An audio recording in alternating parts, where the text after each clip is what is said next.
really high permitting costs lead to homelessness, which creates all sorts of other socioeconomic problems that undermine a community in a way. So I just kind of saw a parallel there. Yeah. Am I crazy? No, I don't think not like Michael Saylor.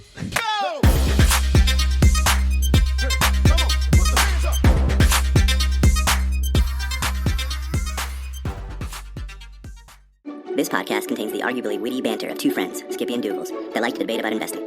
The content is intended to be entertaining and for informational purposes only, not investment advice. You should do your own research and consult a financial professional before using any of the information in this podcast, and especially before investing.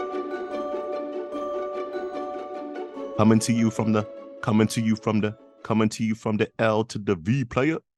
No, based on your internet connection, you're coming to me from like Costa Rica or Peru. From 1989.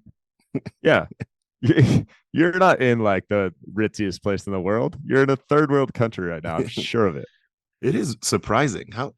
Come on, hotels. How can you not? Now, hold on. Actually, before I even finish that sentence, to be fair, when you have been hacked and like ransomed, maybe keeping your internet afloat is not the most high priority item. I don't know about that. No I excuses? think maybe their tech guys unionized this week. As part, it's a great time actually. If Vegas is getting hacked, it's a good time for those IT guys to negotiate. That is true. That is true. Oh, I'm excited for you to get out here, man. So I am also excited. We're gonna do some in-person Skippy and Doogles time this weekend in Vegas. But tell me about this. Is this not the best and worst investing podcast in the world? Because who gets investing recommendations from some dude that sits at a poker table in Vegas all night long? I mean, Doogles, I think you need to have a serious you need some reflection.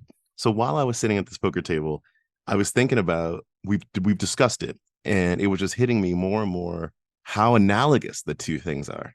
Poker and investing they're so similar. You have to, if you do it well, right, got to be patient, choose your places. When you find them, have to make sure that you're alive, right, to be able to take advantage. It's kind of because if all your capital's gone and you find a great deal, then it doesn't really matter. It's very similar. So the analogies there, psychology, the analogy around capital allocation, bet sizing, all that stuff sitting there. So come on now. You asked me that question. I say the best, not the worst, the best. Come on, though. The whole ante up thing, that's what drives me crazy, because you effectively have to play with poker. And in investing, you can just sit by and wait till the juicy deals come, like I'm doing right now. Yeah, you have to force action sometimes at the poker table. That's true. So. Yep, because otherwise it'd just be people sitting around drinking Red Bull, wearing sunglasses. So I was coaching the soccer team this week, and to my surprise, 10-year-olds are very excited about Las Vegas. So I don't know what YouTube is doing to our youth, but Las Vegas has been glamorized, and I'm very concerned. Should we hop in? Let's do it. All right. Doogles, I got fired up this week. I get fired up almost every week. I was joking about it last week, but my Kathy Wood appeared.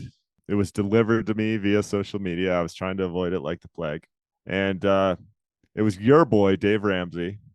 Oh, that's an aggressive statement. I did that just to mess with you. Talking about how easy it is to beat the S&P 500, how his average annual returns are 12 to 13%. He crushes the S&P like it ain't no thing. This is a dude that brands himself as giving advice to like novice investors.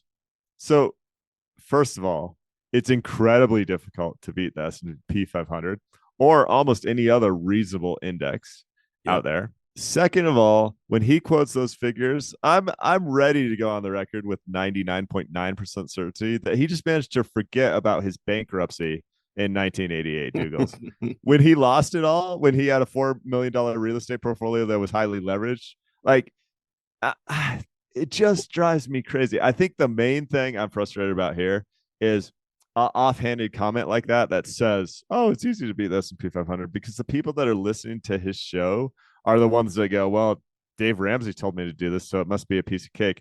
And those people are going to recreate his 1988 self and not have any money. Well, his average returns, the way he stated it, I could tell that was not true. because Because it was so offhanded, because he doesn't actually know. well, he says something. It's going to be close enough quote what I'm about to say here. It says, on average, my returns are 12%, some years 13%. Like your average can't, do you know what I mean? That Well, statement like does not make sense if you're talking about your average annualized returns. and I'm not, he's a big real estate guy. I'm not claiming he's doing this. I know some real estate investors when they talk about their average return, that's all in calculating a current mark to market of what they think their real estate has hold, neglecting the risk that comes with leverage, and including the depreciation benefits they get for taxes. So it's like this made up fancy number that, one, if you have all those assumptions built in, is not at all comparable to the S&P, because the S&P doesn't have any of those crazy like, oh, and here's my tax benefit and here's everything else. Yeah. I just got fired up, man. I just don't like this. I think this is garbage. Yeah. It's dangerous to what you stated earlier. It's dangerous. And that's why it's sucky, because when you have a platform like his, so many people listen to him, watch his show. And when you say nonsense like this, it's dangerous, borderline criminal. And before I get off my soapbox, one of the things that you and I are both passionate about on this show is like investor education, getting more people in the game, understanding basic principles. That's what I like about his show in a way. Like there is some quality principles that I think he does help a lot of people generate more wealth. But when you make offhanded comments like this, oh, it's easy to beat the S&P 500. No. No. No, that does way more harm than good. Oh, you want to talk about more harm than good? What was crack-a-lacking? The all-in folks, who we've discussed the podcast a few times here, all-in folks have this conference. Apparently, I don't even know I knew that it existed, but there's this conference, and there's a talk on the internet, on the YouTubes, from this conference by Bill Gurley. And Bill Gurley is one of the people we bring up a bunch on here, talking about how he is wiser than the wisest. And he was spitting such interesting wisdom. We love Bill Gurley, and so much. I was shocked that the all-in guys could get it, because I think Bill Gurley is more sane than the all-in guys at this point. But props to them. This one, gosh, this talk, Doogles, talks a lot about regulatory capture, a lot about how corrupt our politicians are. I found it really engaging, and generally factual. I think there's a few things you can take, you can debate with the way he presents the facts, but I really like Bill Gurley, and I really loved this talk. Let me back up. I'm going to define regulatory capture for a second. This is, and tell me if you think this is a fair definition. When you have regulation, so government, and he's talking about the US specifically, the government comes in and it decides to regulate an industry. There's value that is created and or destroyed from that regulation. And regulatory capture is value that can be, that accrues to specific companies within that industry. That's regulatory capture he's talking about. I think that's a good definition? Yeah, but where you're ultimately going, I was trying to find this exact quote from him, but where you're ultimately going is Bill Gurley presenting this overarching guiding principle of the talk that says regulation benefits the incumbent.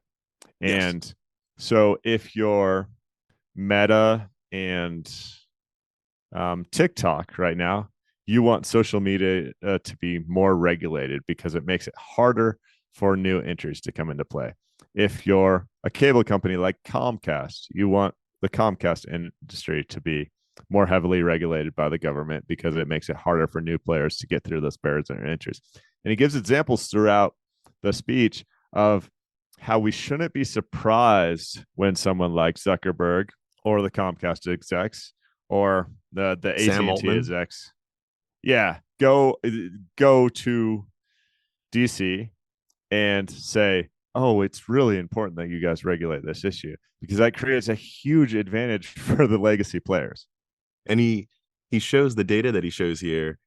I think the telecom one was probably the most like stark, because he looked at level of investment in telecom that existed like throughout the 90s. And then when the regulation hits in the late 90s, early 2000s, can't remember exactly when it was, you just see the cliff of investment. And so it's increasing investment, then nothing. is effectually what happens. And he showed that in telecom. He also demonstrated that in the EHR software, so electronic health record software with a company called Epic. And it's the data reads as undeniable in the way that he put it out, at least the storyline that he had here. And to your point, if you are established already in the space, then regulation that's going to make bigger hurdles for other people to come in nails it. And the thing, I think this was with the electronic health record software. When the regulation came in, it described the feature set that you would need in order to to be in line with regulation. Feature set, like this is if you're Epic at this point and you can work with the regulators to say, well, here are the features that we have, and then they can put that into a bill. They are going to be a direct beneficiary of that regulation. And so you can see, and it might be because he's altruistic, but from this you can see where Sam Altman right now with when generative AI is just like coming about and they are the dominant player right now, him going to Washington in his little button up every other day, you can see why. Yeah, there's 2 points you mentioned that I want to hammer home. So one is this healthcare records provider called Epic, who was tasked to be on I'm going to call it a task force, but like the governing body to create some legislation for Obamacare. And it's exactly what you said. They said, in order to get government funds, you need to have these features. Well, they're a company that's been around for a while. Those features were fairly well developed. And by doing that, you make it so your new player in the space that would build a minimum viable product that would raise venture funds that would go disrupt the industry. You make the barrier of entry so much greater because you say this is what's required. And so Epic is just basically since then has been cashing checks because there's no little guys coming up to disrupt the space.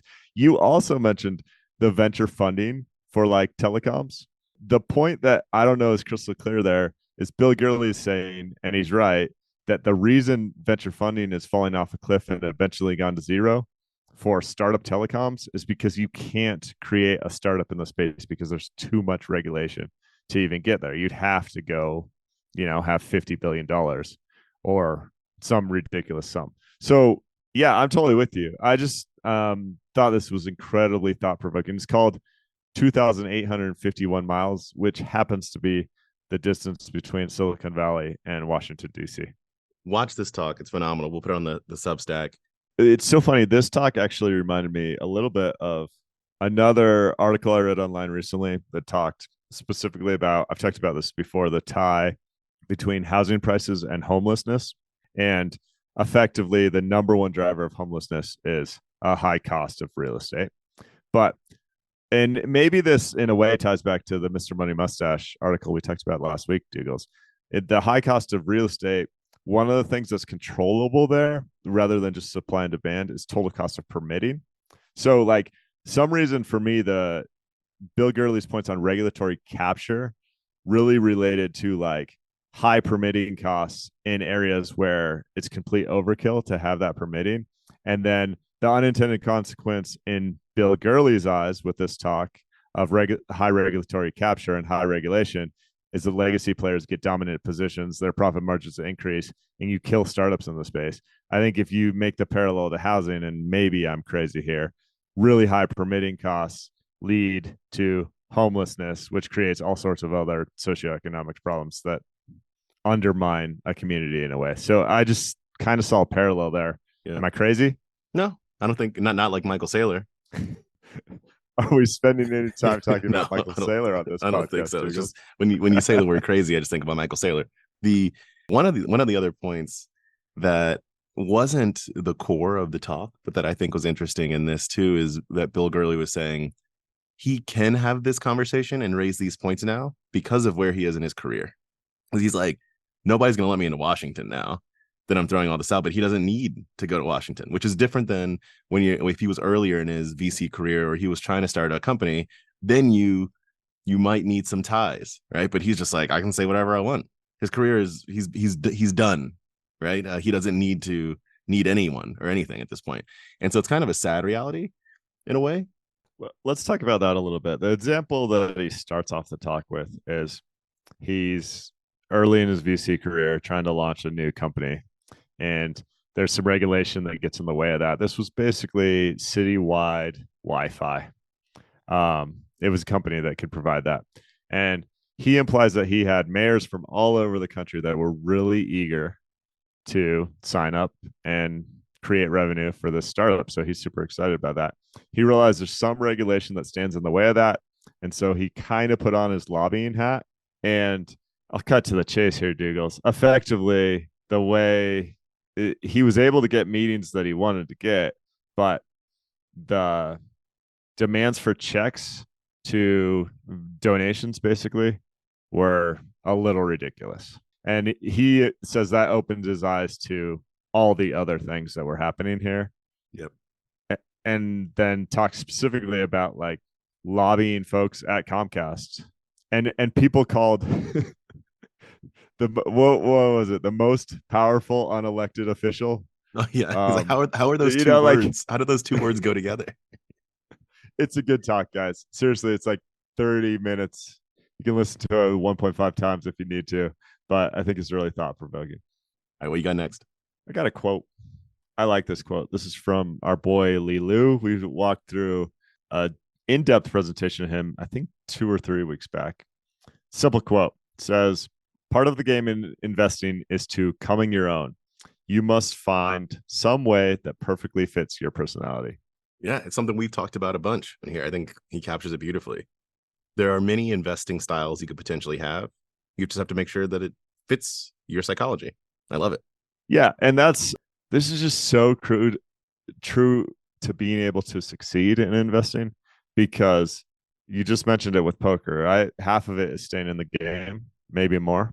And if you're trying to invest the way Drunken Miller invests, or the way Buffett invests, or the way Kathy Wood invests, or whoever, and I threw in Kathy Wood just for you, Douglas. And that's not how your brain thinks about this challenge, then you're going to panic, right? So I think it's important to study the greats. Hopefully it's important to laugh at our podcast occasionally and get some wisdom that way. But ultimately, you need to figure out what fits your personality for a long-term investment in assets that can grow over time. And if you don't do that, you have no chance at succeeding. And you're definitely not going to pull a Dave Ramsey and beat the S&P 500. Definitely not. No, you're going to be the person pointing in the mirror at yourself, telling yourself that you're great. Over the long term, it's got to be you, because you have to stick with yourself over decades, right? The thing that will not change is that it is you. And so if you are not true to you, then how are you gonna stick with anything? You don't even know what you're sticking to exactly. So I think this and don't listen to Dave Ramsey are the 2 biggest points I've taken away so far in this podcast. Love it. What's in your fishbowl? Distrust of government. Let's actually stick on that theme here for a sec. Go to Bill Gurley talking about regulatory capture. Then there's this Guardian piece called U.S. Economy Going Strong Under Biden. Americans Don't Believe It. This was an exclusive, as they stated, exclusive poll that the Guardian put out, asking folks about their perceptions, opinions on how the economy is going.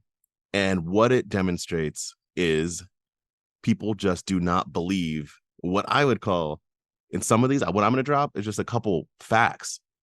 But I mean, I guess if you don't believe them, then you wouldn't call them facts. But to me, they're just facts. I'll give you an example. There was a question around where unemployment is at.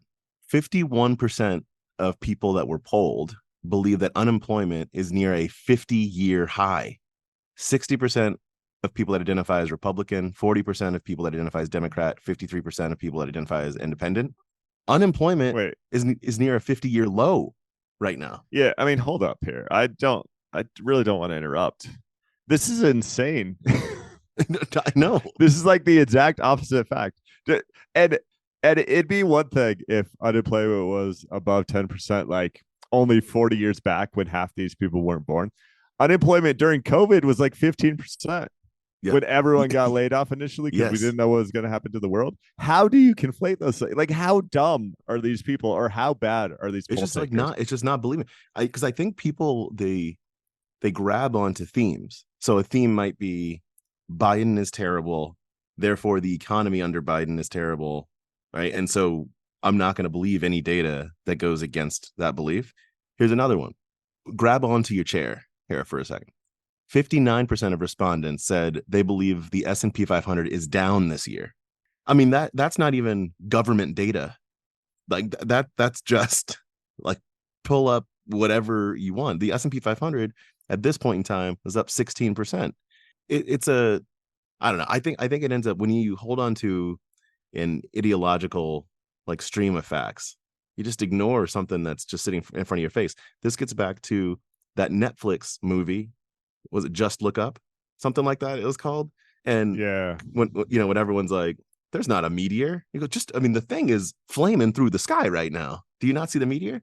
There were many other facts because there's like perceptions that are saying like, how's the economy going? Right. So there's a bunch of stuff that's in this article. I pulled out these ones in particular because they felt the most to me like there is just a fact. Like it's not about perception. There is a number, it exists, and you were looking at that number and then telling me whether or not you believe that number is a number. Well, hold on though. How much of this is due to the fact that there's poor financial literacy in this country? Like you mentioned, 59% of people think the S&P 500 is down. I forget the number. You might know it, Doogles, but like I think only 50% of people in this country actually own stocks in the first place. Yeah. So there might be some of that going on. Also, there's this narrative bias, and I don't know that I can articulate this well, but I think often our brains are more easily believe a negative narrative than a positive narrative. And so that's like one of the advantages of, I think, Trump, to use an example, but I'm sure there's better ones. If you have a great talking point that that just says X is horrible, that registers with people regardless of what the facts actually are. How much is that might be going on here too? I think that's where a lot of it is. There's an overarching narrative that folks have in their heads, and then they're just going to state data that backs up that narrative. I think that is where it sits right now. And the narrative that around negativity, to your point, is it feels better, it feels smarter for people to grab onto, as we discussed in the past. So I do think that's part of it, but it's scary to me. Like this kind of thing is scary to me.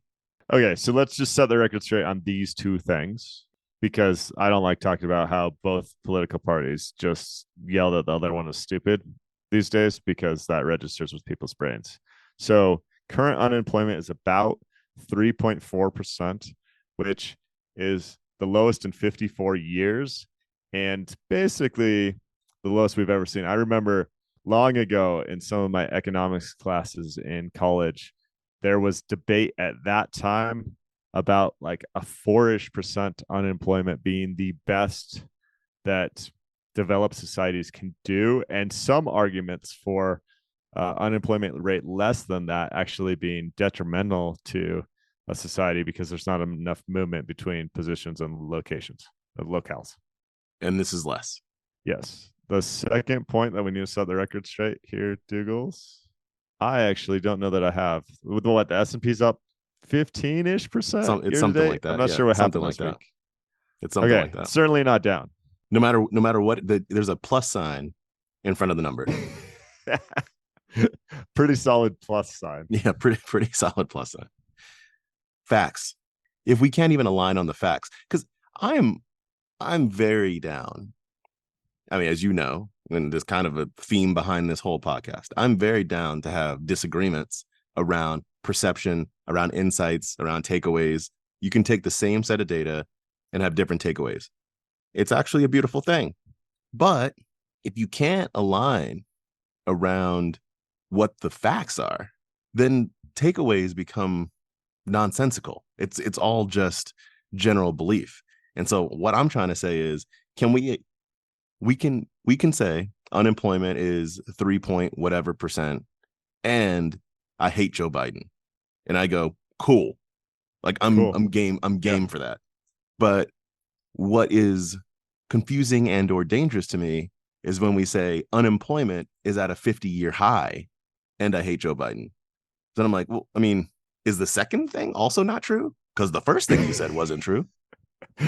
You don't know who you hate at that point. yeah. It's kind of facts are messed up. Speaking of which, Doogles, so we take listener mail at Skippy Doogles, skippydoogles at gmail.com. This Twitter is at Skippy Doogles. And we got some quality listener mail this week we're not going to get to this week, but last week I ranted about how there's nothing to buy, and we had some quality listeners send some stuff our way that we're looking into. So hopefully we'll talk about that next week. I think in the spirit of kind of nonsense of throwing out stock picks, I have a pet rabbit in my front yard. I think I'd like the pet rabbit to start picking stocks to compete against you and I to see who really knows their stuff on the financial literacy front. Are you down with that? So are you just going to put out like a bunch of tiles with tickers on the front lawn and wherever the rabbit poos? Yeah, that could work. I mean, it's the equivalent of monkeys throwing darts. I just don't have a monkey handy. But I could go to the zoo or something if we want to. And hijack a monkey? I don't think it's worth you stealing animals. I do have a connection at the zoo. I think I could get into the monkey's cage. Anyway, shoot us some listener mail if you like this idea, or if you have quality research recommendations, as we call them, and we'll talk about some of those things next week. Kind of a crowdsourced stock research recommendation pick. Is it okay if we switch gears? Because I have another question for you. Yeah, go for it. You sent me this tweet. I don't know if you're educated about it or not, but I'm fascinated and I want to look into this. It says, it's talking specifically about Singapore, and it says, despite Singapore's success, not a single other country has adopted a policy of paying government employees high salaries to attract talent and reduce corruption. Does Singapore pay, like, does their president make like 40 million bucks, and like do their senior leaders make really competitive salaries? Because if so, I love that idea. It's a good question. I'm going to do some real quick research here. Singapore government salaries. Let's see. Okay, hold up. These cannot be US dollars. I guess these cannot be US dollars, because what I'm seeing here is 2.2 million. So let me see what the but that would be kind of fair. Prime Singapore Minister dollar to USD 0.73. Oh my goodness. Okay, so yes, if this is accurate, then what we're looking at is the Prime Minister of Singapore, $2.2 million. So if we're talking, let's just do rough. If it's 0.7, roughly, you're looking at about $1.5 million is what the Prime Minister makes. The Deputy Prime Minister, 1.9 million. So yeah, if this is accurate, Singapore would be paying some cashola. I mean, it's like effectively you're saying if you were running I don't know what Singapore's GDP is, but multi-billion dollar, like tens of billion dollar, whatever, like organization, what's a fair wage? Okay, so I found this fascinating, and I have like 10 salaries in front of me, again in Singapore dollars, but roughly they're comparable. And the parliamentary secretary, who is the 10th person on this list, so the lowest paid representative here, makes somewhere around 300,000 US dollars per year. The president of the United States made 400,000 US dollars per year, right? Yeah. Unless there was a raise I've always thought it was hilarious that almost every president we've had in the recent past had to take this massive pay cut to actually go do that job. And Singapore's GDP is $397 billion. So you're saying that these are folks that are running a $397 billion major operation. That seems to be the way that they think about this. It is kind of wild. I mean, I get the spirit of this is service that you were giving to your country. Like, this is not about you becoming wealthy. The spirit of that I get. And then I'm of a couple other minds here. From this tweet, there's the question of how do you attract talent? So there's that, which is what the tweet brings up. I'm also of the mind right now where I'm like, how do we get rid of some of this talent that's up in government right now? Well, I think we could pull that up. I got some ideas. Yeah, but if you're pulling, $1 million a year, it's probably going to be even more difficult to get you. Actually, no, listen, if you're a congressman over, let's call it 60, you have to listen to 3 hours of Dave Ramsey a day. You just have to do it. We will pay you $1 million a year. But with that million, you have to do whatever Dave Ramsey says that you have to do with it. Ooh, okay. Too much. I could see. I'm sorry. I'll stop throwing shade. Again, props to the people that he helps. I need to do a deep dive. There's got to be a book on this. I'm gonna try and do some more research. But I am all for like, yeah, you're over there raising the points of like, oh my goodness, do we really have this money? What's our annual budget? Trillion something? I mean, it used to be Yeah. a trillion, and now it's 3 to 5 because we spend money like it's made on trees. But like, I Well, don't hold care on, if hold on. you. I think money is Oh, made out of trees. well, it okay. Good point. Pay the president 15 million bucks a year. I don't care. What is that in the grand scheme of the trillions we're talking about? There shouldn't be jobs. Well, I'm probably a little too strong here. It's frustrating to me that there's jobs that in my life that I would not consider coming out of college simply because the pay wasn't in a spot that I thought could provide Yeah. a basic quality of living. And I feel like some elected officials fall into that bucket. Maybe. And it's not, you're looking I, for the cream of the crop of 330 million people here. I don't know. I don't know that pay is a major reason as to why people do not go into government. I think government has a reputation for, I also believe this is true, but I think government has a reputation for the inability for you to accomplish anything. It's slow, it's bureaucratic, it's, you can call it corrupt, whatever you might want to call it. I think that's probably a bigger deal than the pay. Hop on a magic carpet with me and imagine things, Doogles. Maybe it's all those things because you don't get the best and brightest. And I'm so appreciative of all the people that serve our country or our town or our city. Like, I'm not upset or throwing shade at those, but I don't think we know. I don't think we've run Yeah. a true The A/B experiment test. to say, what if, I mean, people like Jamie Dimon, right? Who runs JP Morgan Chase. He makes whatever, 50 million plus a year. Maybe it's 100 million, maybe it's 200 million. Bill Ackman wants him to run for president. I don't know if that's a good idea or a bad idea, but if he is one of the best and brightest, or fill in the name, like I'm just throwing out a name, it doesn't have to be him. He should, that should be a fair option if he wants to pursue that. And I don't feel like it is currently. Yeah. I don't know. These numbers confounded me though. when I was Googling with my fingertips, I did not expect what I just saw to pop up. I was thinking high wages are high wages, not in the millions though. It's wild. Yeah, and I'm gonna try and do some more research. If we have listeners that are experts on either whether it's government compensation or the Singaporean government, let us know because I'm definitely naive here. I just would love to see a little more thought put behind this because it's always baffled me, I think. All right, I'm gonna switch gears, reach into the fishbowl, and talk about inflation right quick. There was this paper from the IMF, the International Monetary Fund, that came out this week, or maybe last week, but came out recently, called 100 Inflation Shocks, 7 Stylized Facts. This, I would say, is not a paper, even for the nerdiest among us, that's worth going and reading. But looking at research and history around some of this stuff can be interesting. So I'm just going to drop a couple items that should not be surprising, but sometimes hammering these points home is good. So what they did was they went back and looked from 1970 plus. They went and said, what are inflationary periods that are worth looking at to figure out what brought inflation down, what might have caused it, how long did it last, all of that kind of stuff. And they ended up with roughly 100, which is the title of the paper, roughly 100 like different inflationary periods after eliminating some and whatnot. And here are what those 7 stylized facts. That's a fancy title, by the way. But here's what those 7 stylized facts are. 1 is inflation's persistent.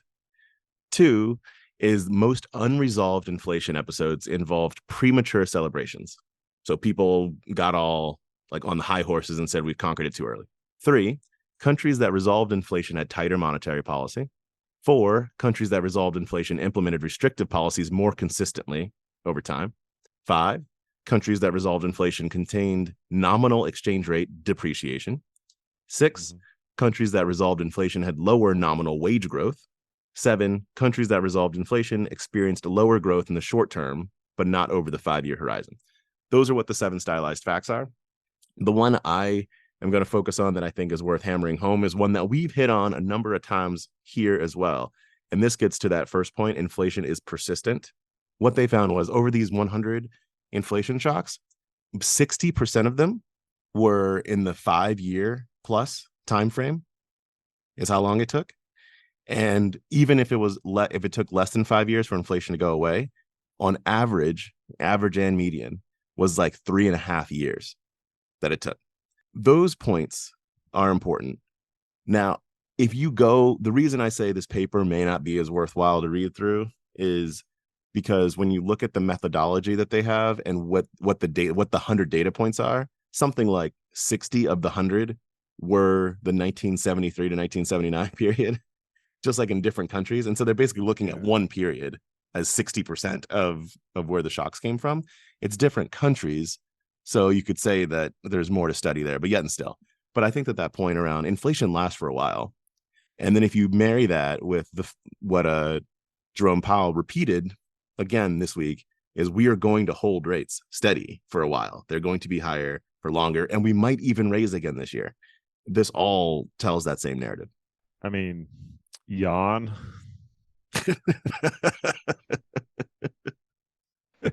I looked at the data. I wasn't on the Americans in the Guardian survey that were 100% incorrect with the unemployment figures today. Like, I've seen this pretty consistently. To your point about you shouldn't read this paper, it's like one of those, it's so bizarre, Doogles. In trying to read this paper, you have to click like 5 different times to download a PDF. Like, they won't even show you the facts. they don't even have a summary table. That's how much they don't want people to read this paper. Well, even hold on. You can't just say facts here. These are stylized facts. It's very important. Yeah, I know. That was my next point. Why do they have to call these stylized facts? So yes, inflation's got to be here for a while. This takes me back to like 6 months ago when the consensus view was that the Fed was going to cut rates in 2023. And you and I were both like, that is insane. Do you guys have no, and now that's completely disappeared. Unless there is some massive financial shock, it's basically considered a 0% probability that rates will get cut, and potentially rates will get raised again this year. Rates are going to be higher for longer in all likelihood, but it's kind of been obvious from the start. And yes, inflation's not going away. It's going to continue to be variable for at least the next 2 or 3 years, and maybe more. Yeah. And that's why I raised this and use the paper in order just to say that again. Let that sink in and sit in your heads. That's all I'm saying. We don't know. We're not predicting the future, but it's just, I think it's a better bet and a safer place to have your expectations be that rates are going to be in this, as we talked about before, normal range for a while. It's not like we're sitting at 20% interest rates right now. We are sitting in a normal range of interest rates, and they are very likely going to be sitting in this general range for a little while. Just know that. And if you say we're sitting in a normal range, which I believe, I think it's pretty easy to argue that we're on the low end of that normal range still. Could be. We could be. Whew. But it does seem like it seems so surprising to a bunch of people when there's something so obvious. Like what Powell is saying is the same thing that they've been saying for a couple of years now, but it seems like it's surprising. So anyway, I think it's an important point to keep in folks' head just from an expectation setting perspective. Well, I think the thing that messed with people this week is there was a question that said, the question went something like this. It was like, is a soft landing the normal expectation, something along those lines? And he just said no, which is like, there will be more pain. And you see the effect on real estate, right? And then how critical real estate is to so many service industries, to construction costs, to everything else. And I think people are finally getting comfortable. And this is it just sucks. It's a tough reality. But with the fact that we are probably in a brave new era, real estate wise, and there's going to be a lot of pain associated with that. So that's not a prediction, but it's just like, you and I have debated that for months now. Yeah. The ramifications of that are potentially massive. One of the things I like to do in just general life is when something feels emotionally, because I think a lot of this can come down to emotion, when something feels emotionally out of whack for you, like you just can't believe it, get all up in arms, go forward 50 years and think about what someone would say looking at this time period objectively. And like here's an example sentence. I cannot believe the point in American history where interest rates were 6%. You go, actually, that is very believable. Like, you know, and so if that's the case, I think it's easier to go, okay, like this is a pretty normal range, because someone looking at this in the future is going to look at this and go, things just kind of came back to normal. What they'll probably say is, I can't believe that for over a decade there was free money floating around is more likely. What's like someone's going to look at the last 15-year period as the strange like blip in the radar, and not whatever we're looking at right now, I would say. I mean, I know what I'm going to say 10 years from now. I'm going to be like, I cannot believe that Bidenomics caused 50% unemployment, the worst ever. 50%. And that was the toughest time. Yes, it was. America was a third world country then, yeah, basically. What I'd actually love for folks to do is to look at, like, provide people with a chart of historical unemployment and a chart of the S&P 500, like just historically, those two charts, break it into 4-year segments and have people label it with the party of the president during those just times. Over there poking the bear, because this happens all the time. These charts are readily available, and if you don't know who is president, who leads Congress, does not matter at all. Well, this is it's complete nonsense. Any talking point that relates to this party is better for X is usually garbage, like 95% of the time. What I will say I'm not a political, I don't know, strategist by any means, but I'm going to give one little piece of political strategy advice. Biden, if you were planning on using the economy as your platform to run on, look the results of this survey before you decide to go and do that, because people are not thinking that we are in any sort of a strong economy right now. Good sir. Listen, if Biden was the president of Singapore, he'd have enough money to do the Ross Perot thing and buy a 30-minute spot, and then he could stand up there with some pie charts and help educate some folks. But no, he's in the poorhouse. He can't do that. I'm laughing at all the people who don't know who Ross Perot is because they're too young listening to this show. And we've gone off the rails, Doogles. This is what happens when you record a podcast from Vegas. Yeah, that is true. That is true. Thank you, everybody. Appreciate you sticking with us through this Vegas-fueled podcast episode. Please send us listener mail. We're going to cover some that we already mentioned next week. skippydoogles@gmail.com. We got premium subscriptions, help to support the show. skippydoogles.supercast.com. Check out the Substack as well. And we'll be hitting all the articles that we talked about today and more in that Substack.